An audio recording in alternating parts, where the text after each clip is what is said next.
fait, je suis là en tant que dernier intervenant pour vous dire que la ligne d'arrivée d'aujourd'hui, c'est en fait votre ligne de départ.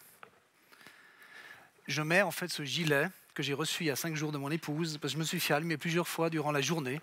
Les gens demandaient si j'avais mis ça pour faire marin. Ça fait un peu gilet de sauvetage. Non, c'est pas le cas. Je suis pas vraiment un marin éprouvé, j'adore la mer, j'adore le bateau, mais je ne suis pas skipper. Donc, si vous permettez, je vais quand même le poser parce que je trouve que ça commence à chauffer. Merci Alice. Et je vais me mettre là, ou je ne sais pas. Il me faudrait... C'est ça la télécommande? Si j'appuie sur vert, c'est next. OK. Ah oui, je vois. Oh, ouais, c'est bien ça, merci. Non, c'est plutôt un témoignage personnel. On a entendu beaucoup d'entreprises et de plein de trucs maintenant. C'est un témoignage personnel, j'aurais dit plutôt d'une aventure familiale que je vous propose. Et en fait, j'aimerais clore ce forum en vous proposant aussi un défi, en vous lançant un appel. Si je regarde dans la salle, je suis bien conscient qu'il y a bien des gens ici qui ont déjà relevé ce défi, ou comme on a entendu aujourd'hui, qui l'ont partagé. Moi, je crois que ce qui vient d'être dit, entendu aujourd'hui, il y a vraiment énormément de sagesse. Je me suis bien noté des choses. Et ça nous rendra service si, et seulement si, nous le mettons en pratique. Sinon, ça va remplir simplement notre ordinateur, notre serveur avec des datas inutiles, pour parler IT.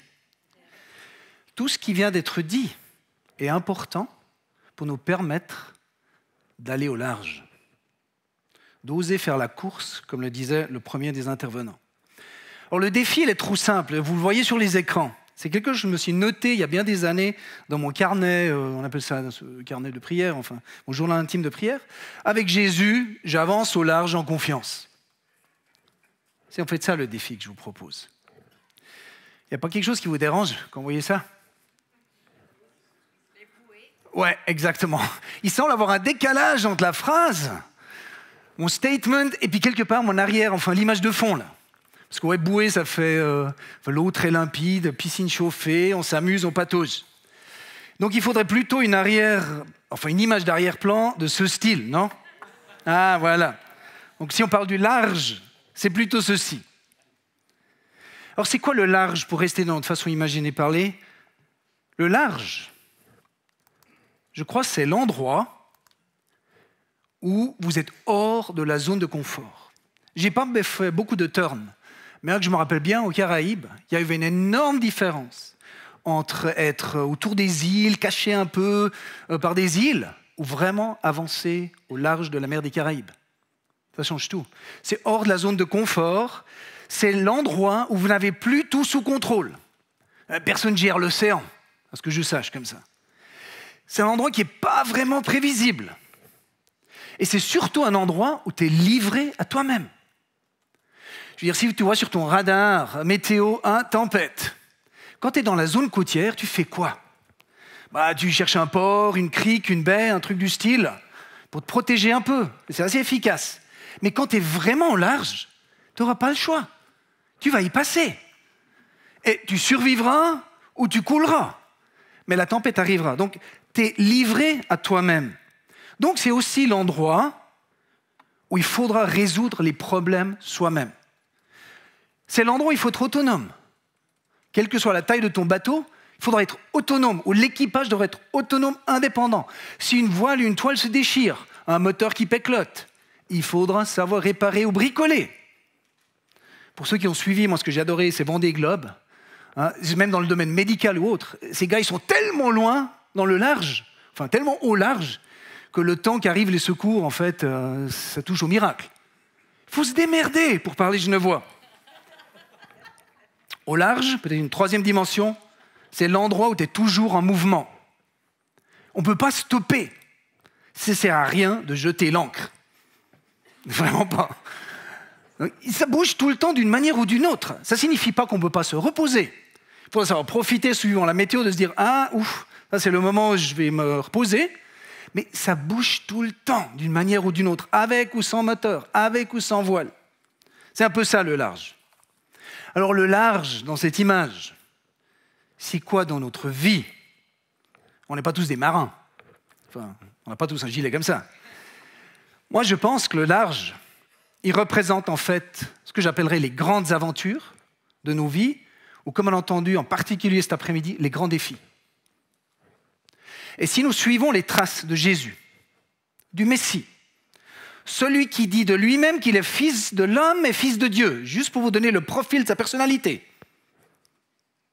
pour les RH entre nous, eh ben, nous serons tous et toutes appelés à relever de grands défis.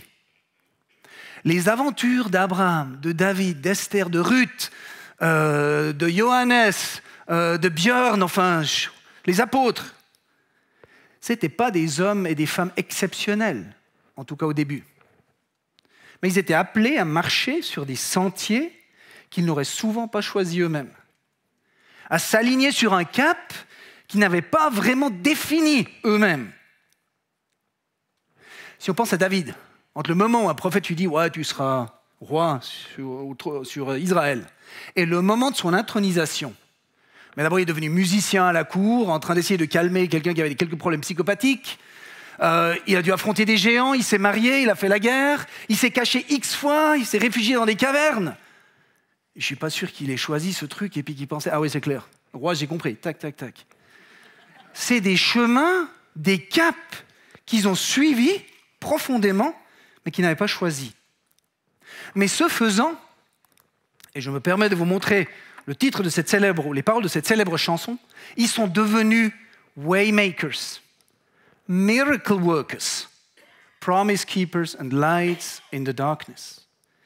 Ceci ne peut devenir réalité qu'en haute mer. Un miracle worker, tu ne deviens pas si tu es garé au port. Ou si... Non, vraiment pas. Il n'y a pas de miracle à ça. Alors j'interromps maintenant mon appel pour partager brièvement une partie de notre propre aventure familiale au large. Et on est loin d'être arrivé, donc je ne vous proposerai pas le pauvre. Il y a plus de 10 ans, on a fondé dans la région de Thun, c'est de l'autre côté de la Sarine, une communauté de prière et de vie. Mes 4 filles, on vient de démarrer avec un intervenant, si j'ai compris, qui avait 4 filles, vous terminez avec un orateur qui en a aussi 4. Mes 4 filles, aujourd'hui, entre 14 et 20 ans, ont toutes grandi là-bas. Et bien des gens, enfin on avait notre famille, notre entourage, tout est là-bas. Et bien des gens qui venaient nous visiter, ou qui venaient chez nous pour se ressourcer, ils ont dit « Mais vous habitez au paradis !» Et il y a environ 2 ans, on venait juste de bien s'installer. Du style, ça commençait à tourner, ça marchait tout seul. On se mettait à l'aise. On a reçu en tant que famille un appel du Seigneur, qui disait en fait plus ou moins la chose suivante: Go West. Alors c'est pas Taillot, les Indiens et les cow-boys. C'est dit Go West, c'est la direction, ok. Go West. Et en priant là-dessus, on s'est rendu compte que cet appel signifiait de fonder ou de développer un lieu, un endroit, un autre endroit, qui regroupera 3 éléments qui sont en fait très différents, mais à mon avis aujourd'hui complémentaires. Un endroit où vit une communauté de vie et de prière, donc un endroit profondément de prière, un endroit d'agriculture et un endroit où il y a une présence économique très forte, je dirais presque un centre innovateur. Ce lieu un peu emblématique pour nous, avec un rayonnement, on a l'impression, et un service qui est censé être à l'échelle nationale, nous l'avons baptisé Avenir. Ce n'est pas grand-chose, mais c'est The Things to Come. Et nous nous sommes rendus compte que Avenir ne pourra pas être réalisé sur le site actuel où on était, mais qu'il fallait nous mettre à la recherche d'un nouvel emplacement. Donc on a mis cap sur Avenir et on a parcouru littéralement la Suisse, de Genève à Saint-Gall, à la recherche de cet endroit. Au mois de mai de cette année seulement, suite à l'interaction de diverses réflexions, indications, impressions prophétiques, Roland Descourvelles nous avait un peu des conseils, comment ça se construit, nous sommes arrivés à la conclusion qu'Avenir pourrait se situer en Suisse romande. Ah, dans la région des 3 lacs. Pourrait, j'ai dit. Toujours être prudent. Et on a décidé de vider notre maison, littéralement, de la louer, de quitter notre environnement familier, de déménager dans la région neuchâteloise avec pour délai la rentrée scolaire ici au mois d'août. Mais vu que l'endroit qu'on a en fait en tête, il sera disponible qu'à partir du mois de janvier, on espère, 2023, il nous fallait trouver en plus une solution intermédiaire jusqu'à la fin de l'année. pour 5 à 6 mois, pour une famille de 6. Et ça, c'est pas évident. Alors maintenant, impossible de vous décrire en ces quelques moments comment dire ça, les fortes vagues qui ont martelé en fait notre vaisseau, notre bateau familial. Imaginez-vous préparer des cartons sans vraiment savoir ce que tu pourras prendre avec et ce que tu ne peux pas prendre avec, parce que destination finale est encore inconnue. Comment expliquer à notre entourage qu'on allait partir sans pouvoir leur donner une adresse? Il y a la désinscription à faire au niveau des écoles, des gymnases, des clubs de sport, du conservatoire, enfin, vous voyez tout ça. Pas de problème. Votre enfant il quitte le gymnase de Thun. Ok, ouais. C'est quoi le nom de l'école suivante? Ouais, on ne sait pas. Comment ça, vous savez pas? Ouais, non, c'est encore ouvert. Oui, mais c'est dans... Vous êtes à 5 semaines ou 6 semaines là, de la fin de l'année? Oui, on sait. Comment vous expliquer la lutte de mes filles? Elles ont vraiment fait preuve de courage. Mais en train d'essayer d'expliquer à leurs copains et copines, et c'est vachement important à ce moment-là, qu'elles allaient déménager sans pouvoir leur dire où. On s'est fait incendier. Et tu deviens le guignol du village. Et je comprends ça. J'ai quand même 52 ans. Et je sais que la manœuvre qu'on a faite, elle était risquée, on va dire ça. Pas évidente. On n'a pas besoin de m'expliquer ça. Je suis suffisamment preneur pour comprendre ça. Et on n'est pas resté inactif. On a été même super actif. Donc on a cherché de manière super active dans la région neuchâteloise des appartements, des logis, des maisons, des bungalows, des tentes. Moi j'ai même regardé si sur le lac de Neuchâtel il existait des bateaux-maisons pour y habiter. Toujours rien. Jamais quelque chose. Soit c'était beaucoup trop cher pour notre budget, soit c'était vraiment taille carton, beaucoup trop petit pour une famille de 6.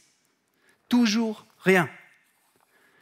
Et dans cette tempête, pour nous, c'en était une. Ce qui nous a permis de garder le cap et de ne pas tirer le frein d'urgence que plusieurs fois on s'est dit là, on tire dessus, c'était des paroles de Dieu, les nombreux encouragements prophétiques qu'on avait reçus.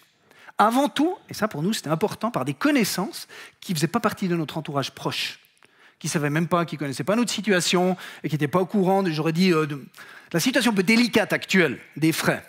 Ah, les frais, ouais, je suis désolé, je ne fais pas partie des chocolats frais, donc ouais, je ne peux pas vous offrir des chocolats, je ne fais pas partie des voitures frais non plus, avec un i, je ne fais pas partie des vêtements frais non plus, je suis un frais tout simple, avec rien du tout, donc juste pour qu'on se mette d'accord au sens du prénom. Donc, ces paroles nous ont tenus en vie, nous ont permis de garder la cape. Et il y en a une que je partage avec vous. Quelqu'un nous a appelé du Valais et dit ce matin, marchant, priant, j'ai reçu une image pour vous. Il nous a dit, écoutez, je vous ai vu en famille dans une voiture. Vous étiez tous dans une voiture et j'ai l'impression que c'est votre voiture familiale. Et vous avez foncé à toute vitesse sur un feu qui était au rouge. Et j'ai entendu l'Éternel dire, gardez le cap, littéralement, gardez le cap. Le feu passera au vert quand vous serez à la hauteur du feu. C'était à 3 mois de notre déménagement. Et cette image, c'en est une des plus fortes, on a reçu bien d'autres, nous a vraiment donné la confiance de, malgré l'apparence, j'aurais dit, de garder le cap. C'est-à-dire qu'il y aura une solution, quelque chose, un endroit où caser ma famille de 6, pour en tout cas 6 mois. Mais je vous promets qu'à 2-3 semaines du déménagement, ça devenait chaud. Toujours rien. Et j'ai commencé à calculer quel est le dernier moment théorique pour le Seigneur d'honorer sa parole. Hein? La conclusion, elle est simple. J'ai dit, au moment où le conducteur du camion, il s'assied dans sa cabine et il dit, je vais où? J'ai dit, là, Jésus, quoi que tu fasses, je m'en fous, mais ça, je t'explique, je suis arrivé à la hauteur du feu.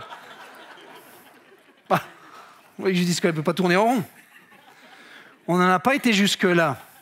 Une bonne semaine avant, en discutant avec des amis, ils m'ont dit, écoute, comment ça va? Ouf, c'est un peu chaud. Écoute, si tu as besoin d'un truc transitoire, tu es le bienvenu. J'ai dit, oui, c'est quoi le truc transitoire? Ouais, 2-3 semaines. J'ai dit, écoute, le mot magique, c'est vraiment transitoire. Mais c'est en tout cas une demi-année. Et 5 jours avant le jour J, ils nous ont contactés, ils nous ont invités à venir les rejoindre au Mont-Vuy. Et depuis, on a la vue sur le lac de Morat. Ouais, bon, c'est pas le lac de Morat. Mais on profite actuellement, on se ressource sur ce Mont-Vuy. On fait des kills et des kills en voiture, parce que c'est vachement beau, mais c'est... Oui, je n'osais pas le dire, mais oui. En Genevois, il y a un autre mot pour dire ça. Mais... Et on profite de la magnifique vue qu'on a là-bas. Voilà, je termine pour ce qui en est de notre expérience.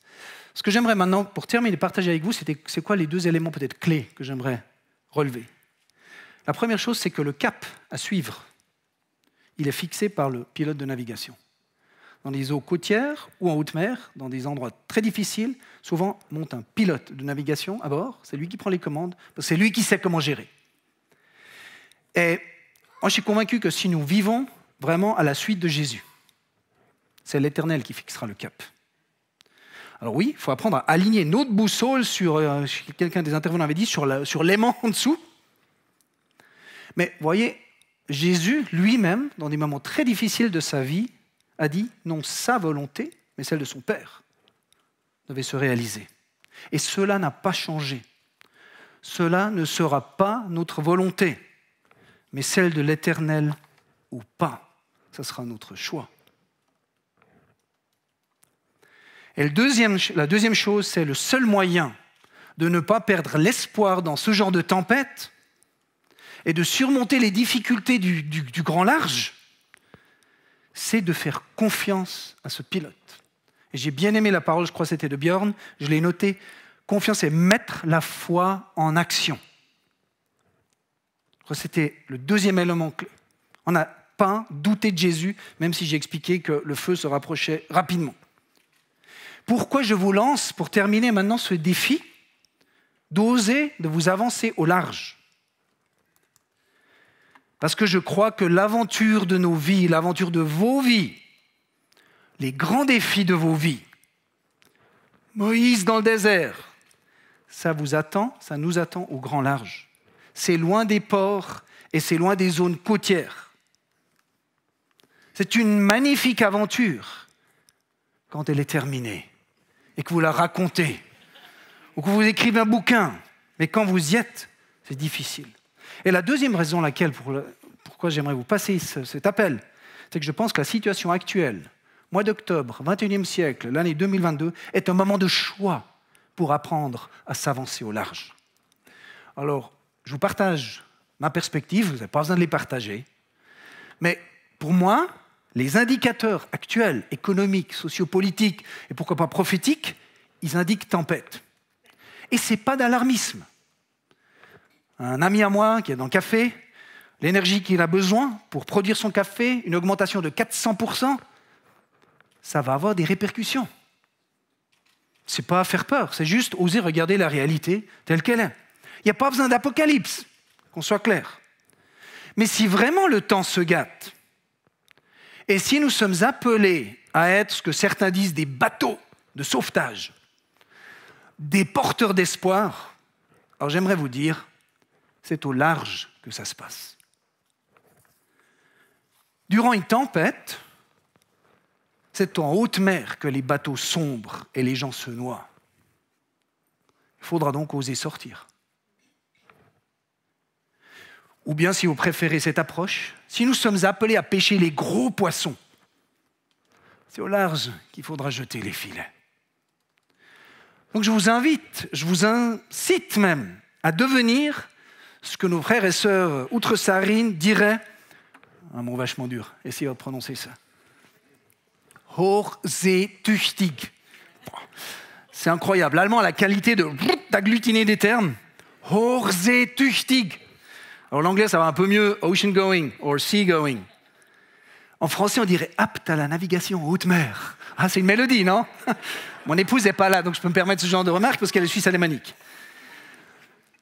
Utilisez le temps qui nous est imparti à devenir hochseetüchtig, c'est-à-dire autonome, indépendant, débrouillard à réparer le moteur sur ce genre de bateau bien équipé, tout ce qui a été présenté durant cette journée. Mais mettez-le en pratique. Parce que personnellement, je pense que la tempête viendra.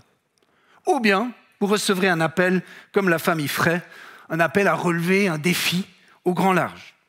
Et à ce moment-là, faites preuve de courage et osez faire confiance au pilote de votre vie et avec Jésus, avancez au large, en confiance. Et j'ai le privilège de bientôt vous dire, on se voit à l'apéro. Merci beaucoup.